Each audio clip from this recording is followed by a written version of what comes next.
Assalamualaikum warahmatullahi wabarakatuh. Khawatifillah, rahimani Allah wa iyyakum jami'an. Kembali kita akan mengkaji prinsip Ahlus Sunnah dalam akidah, khususnya terkait akidah mereka tentang wali Allah dan kewalian, derajat kewalian. Kita ambilkan pembahasannya dari kitab Ushulul Iman. Kita masuk pada pembahasan Aqsamu Awliya Illahi, pembagian atau klasifikasi wali-wali Allah Subhanahu wa taala. Wa awliya'ullahi ala qismain. Wali-wali Allah Subhanahu wa taala itu ada dua. Al-qismul awal, yang pertama adalah sabiquna muqarrabun. Orang-orang yang lebih dulu beriman, lebih dulu melakukan amal saleh, dan orang-orang yang bersegera melakukan amal saleh, dan mereka adalah orang-orang yang didekatkan oleh Allah Subhanahu wa taala kepadanya. Ini tingkatan kewalian yang paling tinggi. Wal qismut tsani, dan yang kedua adalah ashabu yamin muqtasidun. Mereka adalah golongan kanan. Mereka adalah orang-orang yang melakukan perkara-perkara yang diwajibkan, yang diperintahkan kepada mereka. Perbedaannya dengan sabiquna muqarrabun, di samping mereka mengamalkan kewajiban, mereka juga mengamalkan perkara-perkara yang dianjurkan, yang mustahabbat, yang disunnahkan. Adapun ashabu yamin muqtasidun, mereka ini adalah golongan kanan yang melakukan perkara-perkara yang diwajibkan dan tidak melakukan perkara-perkara yang disunnahkan, yang mustahabbat. Sehingga derajat mereka di bawah derajat kewalian golongan yang pertama, sabiquna muqarrabun. Tentang golongan-golongan wali Allah Subhanahu wa taala ini, Allah isyaratkan di dalam surat Al-Waqi'ah. Ketika Allah Subhanahu wa taala mengabarkan tentang hari kiamat, Allah Subhanahu wa taala menyebutkan tiga golongan manusia. Wa kuntum azwajan thalatha. Dan pada hari itu kalian terbagi menjadi tiga golongan. Fa ashabul maimanati ma ashabul maimanah. Golongan kanan, betapa beruntungnya, betapa bahagianya mereka, orang-orang golongan kanan tersebut. Wa ashabul mash'amati ma ashabul mash'amah. Dan golongan kiri, betapa sengsaranya golongan kiri tersebut. Was-sabiqun as-sabiqun. Dan orang-orang yang lebih dulu, ulaikal muqarrabun. Mereka adalah orang-orang yang didekatkan kepada Allah Subhanahu wa taala. Fi jannatin na'im. Mereka berada di dalam surga-surga yang penuh dengan kenikmatan. Di dalam rangkaian ayat yang mulia ini, Allah Subhanahu wa taala menyebutkan tiga golongan. Satu golongan di neraka dan dua golongan di surga. Dua golongan yang di surga ini adalah as-sabiqun as-sabiqun. Ini tingkatan pertama. Mereka adalah orang yang didekatkan atau dekat kepada Allah Subhanahu wa taala. Mengerjakan yang wajib, mengerjakan juga yang disunnahkan. Kemudian yang berada di surga juga adalah ashabul yamin, golongan kanan. Mereka mengerjakan yang diwajibkan atas mereka. Kemudian satu golongan ashabus shimal, golongan kiri, mereka ini akan menjadi penghuni neraka, na'udzubillah. Mereka adalah orang-orang yang tidak beriman kepada Allah. Mereka adalah orang-orang yang sangat jauh dari Allah Subhanahu wa taala. Mereka adalah orang-orang yang sengsara kelak di akhirat karena dosa dan kemaksiatan mereka, na'udzubillah. Wa qad dzakarahuma aidan fi akhir hadhihi surah wa hiya suratul Waqi'ah. Allah Subhanahu wa taala mengisyaratkan tentang dua golongan yang akan masuk surga ini. Mereka adalah wali-wali Allah Subhanahu wa taala. Diisyaratkan juga di akhir surat ini, surat Al-Waqi'ah. Allah Subhanahu wa taala berfirman, "Fa amma in kana minal muqarrabin." Adapun mereka jika termasuk golongan al-muqarrabin yang didekatkan kepada Allah Subhanahu wa taala, yakni golongan yang pertama, ya as-sabiqun as-sabiqun. Fa rauhu wa raihanu wa jannatu na'im.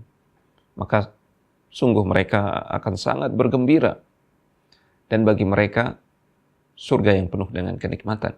Wa amma in kana min ashabil yamin, dan jika mereka termasuk golongan kanan, yang mereka adalah golongan wali-wali Allah Subhanahu wa taala, tingkatan yang kedua, fasalamun laka min ashabil yamin. Maka para malaikat juga menyambut mereka.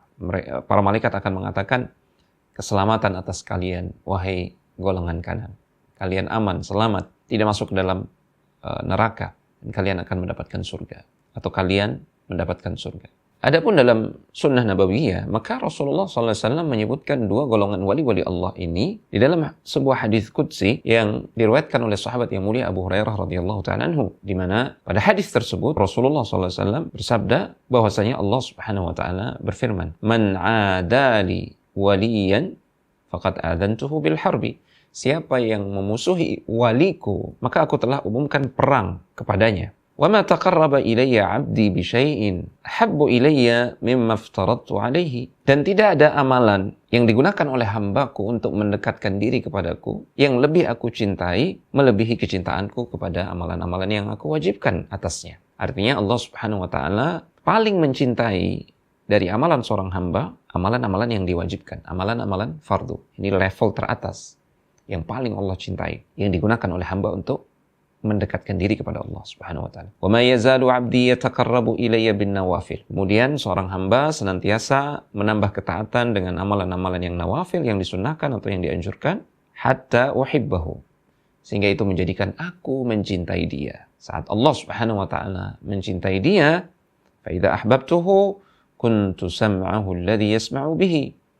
Aku akan memberikan taufik, petunjuk kepada telinganya untuk mendengar apa yang aku ridhoi, apa yang aku cintai. Wa basarahu alladhi yubsiru bihi. Dan aku akan menjadi penglihatannya yang dengannya dia melihat. Maksudnya adalah Allah Subhanahu wa taala akan memberikan taufik dan petunjuk kepada penglihatannya sehingga penglihatannya melihat perkara-perkara yang diridhoi dan dicintai oleh Allah Subhanahu wa taala. Bukan sebaliknya, bukan digunakan untuk melihat sesuatu yang dibenci atau tidak diridhoi oleh Allah Subhanahu wa taala. Wa yadahu allati yubtishu biha. Demikian juga kata Allah, aku akan menjadi tangannya yang dengannya dia beraktivitas. Dia gunakan untuk melakukan sesuatu atau dia gunakan untuk memukul. Yabtishu biha. Artinya Allah Subhanahu wa taala akan memberikan taufik kepada tangannya untuk melakukan hanya apa yang Allah Subhanahu wa taala ridhoi dan cintai. Wa rijlahu allati yamshi biha. Demikian pula dengan kakinya. Allah akan memberikan taufik sehingga kakinya beramal saleh, digunakan untuk ketaatan. Wa in sa'alani la u'tiyannahu.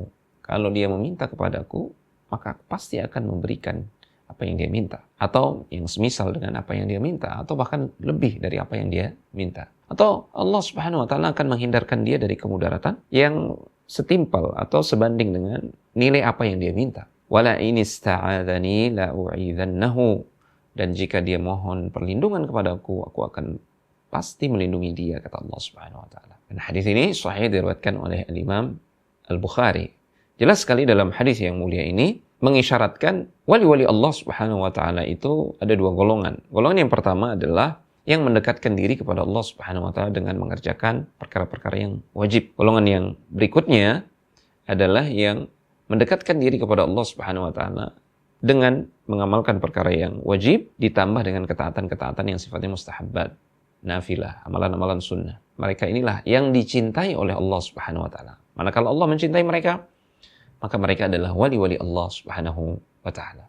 Kesimpulannya, wali-wali Allah Subhanahu wa ta'ala ada dua golongan. Yang paling tinggi adalah as-sabiqun al-muqarrabun. Mereka yang senantiasa mengerjakan perkara-perkara yang wajib, kemudian perkara-perkara yang disunnahkan. Dan mereka meninggalkan perkara-perkara yang diharamkan, dan mereka senantiasa berupaya juga untuk meminimalisir atau meninggalkan perkara-perkara yang mubah, apalagi sampai berlebih-lebihan. Perkara-perkara yang mubah itu mereka ganti dengan perkara-perkara yang dianjurkan, yang bernilai ibadah. Nah, golongan yang kedua ini, ashabul yamin tadi, golongan kanan tadi, adalah orang-orang yang mendekatkan diri kepada Allah Subhanahu wa taala dengan menjalankan perkara-perkara yang wajib dan menjauhi perkara-perkara yang diharamkan. Adapun perkara-perkara yang mubah, mereka masih banyak melakukannya. Khotifillah, demikianlah pembahasan kita di bagian yang kedua tentang wali Allah Subhanahu wa taala. Semoga Allah Subhanahu wa taala memberikan tambahan ilmu yang bermanfaat dan semoga Allah Subhanahu wa taala menjadikan kita salah satu di antara wali-walinya. Bahasan berikutnya kita akan lanjutkan tentang ciri-ciri fisik wali-wali Allah Subhanahu wa taala. Ya, apakah mereka dipersyaratkan secara fisik memiliki penampilan tertentu misalkan? Kita akan bahas pada pertemuan berikutnya. Barakallahu fikum.